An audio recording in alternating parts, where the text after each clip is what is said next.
תקשורת. בואו נדבר עליה ועל החשיבות בהיותה בריאה ונכונה. קודם כל, כנסו לתקשורת ממקום נקי. אל תתקשרו כשאתם חווים רגש שלילי או גישה שלילית כלפי האדם שאיתו אתם עומדים לנהל שיח. בתחילת השיח, תקשרו תיאום ציפיות שינעים את השיח ביניכם. חשוב שתיאום הציפיות יהיה בנוי מקווים אדומים, אותם דברים שעליהם אתם לא מוכנים להתפשר, ומקווים כחולים שעליהם יהיה ניתן להתפשר בעת הצורך. חשוב שהקווים האדומים יתוקשרו ולא מתוך איום. כלומר, אל תגידו לאדם משפט כמו אם תעבור על הקו האדום, יהיה לזה השלכה. במשפט כזה, תייצרו אווירת חשש ולא אווירת פתיחות והבנה. נסו לשאול שאלות הבנה באם משהו לא מובן בשיח.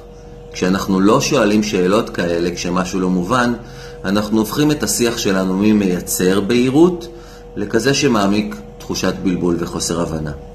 תנו מקום להקשבה. אל תשמיעו רק את עצמכם, זה יותר מבסדר להגיד, בפעם הבאה שאתה מזהה שאני פועל כך, אני מבקש שתאיר את עיניי על כך. זכרו, כדי לתקן דילמה לא מספיק רק לתקשר אותה. חשובה לא פחות הדרך שבה אנחנו מתקשרים אותה. בהצלחה.